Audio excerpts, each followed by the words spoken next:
I'm done with what I'm seeing. It is so unsafe in my neighborhood anymore. I have the homeless that were trying to camp out, and I have made concessions with them, and I try to help them the best I can to keep them from trying to squat on my property. But it is so unsafe. I have men that cannot speak English in my front yard screaming at me, throwing mattresses in my front yard, throwing trash in my front yard. And I can't. Look at me, I weigh 95 pounds. I couldn't defend myself if I had to. My husband is elderly, and last night, after living in this home for 45 years, he said, Noelle, guess what? It's time to pack up and move. He said, we can't do this anymore. He said, it's killing both of us mentally. I don't understand what you expect of us as citizens.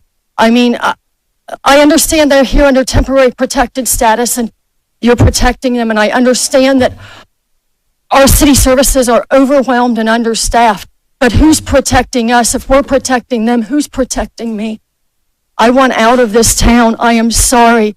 Please give me a reason to stay. You guys are just sitting up there and suicide. Like, I really challenge you guys to get out here and do something. These Haitians are running into trash cans. They're running into buildings. They're running into... They flipping cars in the middle of the street. And I don't know how, like, y'all can be comfortable with this. Like, I don't know, like, who's getting paid from it. I honestly feel like someone's getting paid from it in the background. You got a bunch of people on a bus getting dropped off at a gas station to come down here. I know a single mom that FaceTimed me this morning at the welfare office that really need something.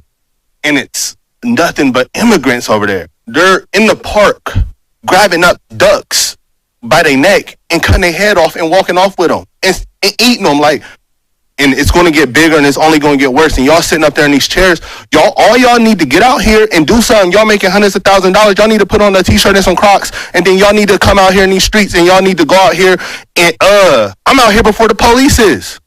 Like, y'all need to do something, bro. Y'all really got to stand on business. Y'all getting paid all this money just to wear a suit and sit in a chair.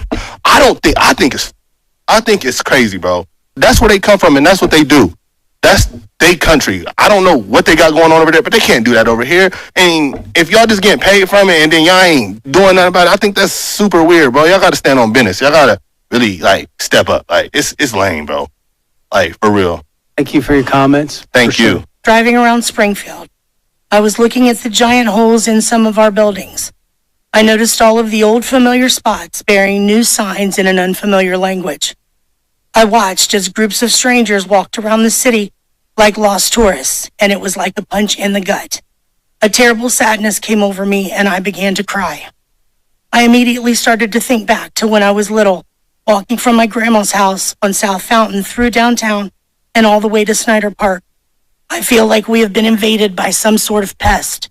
I'm angry that my friends and family are packing up and moving away. I'm angry that foreigners are using up the resources that were set up for the Americans that reside here. I'm angry that another country's flag was being flown in our city. I'm angry when I see our businesses and recreational areas littered with garbage left by people that do not know or understand our laws and culture and are making no attempt to learn about them. And let me be clear, this is not about race. This is about people being given the privilege of coming here from another country and having no respect for our people, our land, or our life's work. People living their life here the way they did in Haiti, angry, stealing, polluting, living in filth, and acting like animals. These are not civilized people. Opening containers in our grocery stores, helping themselves to what's inside and throwing the rest onto the shelves and floors. Pulling off of the highway to publicly clean and gut the roadkill lying there in front of anyone that passes by. Stealing animals from farmers and leaving their severed heads at the side of an old school where children play. Relieving themselves in public. Making some barbaric stew out of the birds that live in our park. This is insanity, and it has to stop. What will become of Springfield? Where will we be in 5 years? The thought terrifies me. There have been first-hand reports of wrong-way drivers on one-way streets, drivers ignoring stop signs, and red lights and other traffic issues. There is the impact on businesses having to deal with language, cultural differences. there is strain on public resources, both governmental and private services, including health. I'm taking my cart down the grocery aisle, and I have 3 immigrants strapped across the aisle. Seen me coming, would not budge, wouldn't even, and I said, excuse me. Maybe they didn't understand what I was saying, but I'm sure they understood that I was trying to get through that aisle. So I have no recourse now but to bust through it. I'm not afraid to do so. You know, I would like to see them have some common respect, some common decency. Do not try to bully your way through Springfield, Ohio. It's not going to work out well.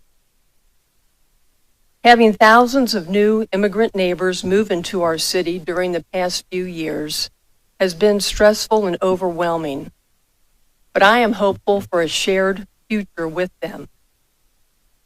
Speaking from personal experience, our Haitian neighbors and other newcomers I have met have been kind, grateful, hardworking people who want to play a positive role in our community.